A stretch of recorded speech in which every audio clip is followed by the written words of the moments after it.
Imagine being in your golden years, watching your children or grandchildren navigate the challenges of life. Now, picture this: your child or grandchild, a young girl, steps into a new school, and within moments, she's targeted by a bully, someone with a powerful family behind her, someone who seems untouchable. How far would you go to protect your family? This story is about a young girl, a new beginning, and the unshakable bond between a father and his daughter. It's about justice, courage, and the kind of strength that comes when you stand up for what's right. Meet Rose Williams, a quiet, kind-hearted young woman who has just transferred to Riverside High. She sits in the back of the car, her mind filled with uncertainty and a little fear. It's not her first transfer, and she's tired of always being the outsider, the new kid.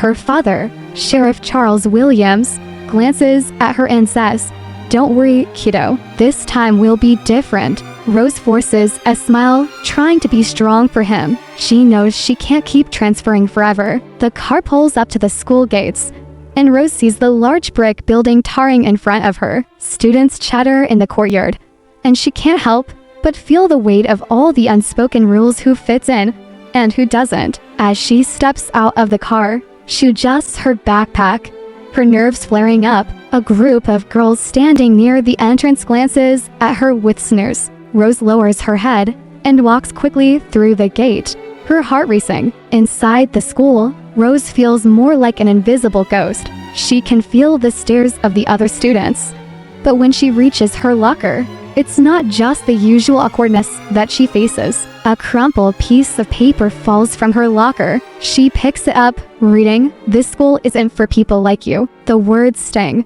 but Rose crumples the paper and throws it away, trying to swallow the feeling of rejection. But she doesn't know that the girl behind this cruelty is Morgan Hart, the queen bee of Riverside High. Morgan's father is a wealthy businessman, and her family's influence is well known around town. Everyone fears Morgan, and she enjoys it. But when she lays her eyes on Rose, something in her stirs. This new girl, the one who doesn't belong, is the perfect target for Morgan to assert her dominance. The days that follow are filled with tension. Morgan doesn't hold back. She mocks Rose every chance she gets.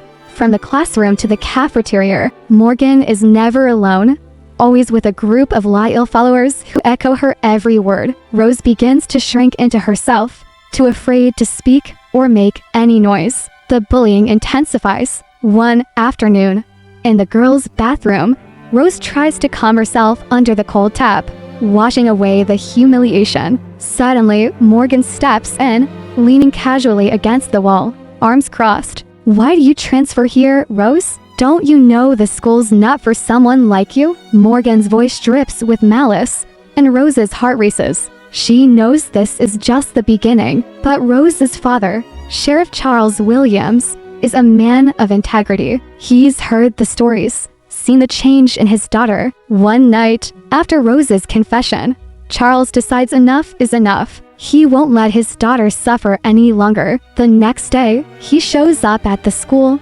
determined to make things right. Inside the principal's office, Charles confronts Principal Mark Spencer and Morgan's parents. He's calm, firm, but there's an undeniable strength in his voice. Bullying is not just kids being kids, he says, his eyes sharp. "This ends today." Morgan's parents try to deflect, but Charles doesn't back down. He demands justice for his daughter, no matter who Morgan's family is. Morgan is forced to apologize to Rose in front of everyone. It's a humiliating moment for her, but it's also a turning point for Rose. She realizes that she doesn't have to stay silent anymore. With her father by her side, she finds the courage to stand up for herself. Morgan, who once seemed untouchable, now faces the consequences of her actions. From that day forward, Rose no longer shrinks from the stares and whispers. She's stronger, and others begin to see it. The respect she's gained from standing up for herself begins to change the dynamics at Riverside High. Morgan,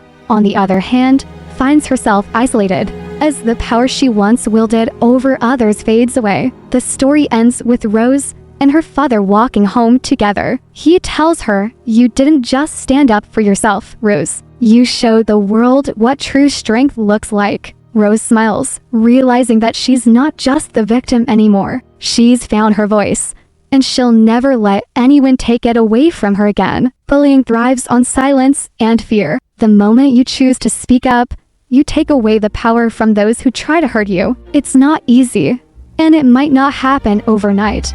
But standing up for yourself is a first step toward finding your strength. You don't have to do it alone. Sometimes, the people who care about you will be there. But even when they're not, you can find the courage within yourself. If you've ever found yourself in a situation where you felt powerless or bullied, remember this story. Stand firm, don't let the fear control you. Reach out for support if you need it, and know that your voice matters. It may take time, but in the end, the strength you find within yourself will be the most powerful weapon you have.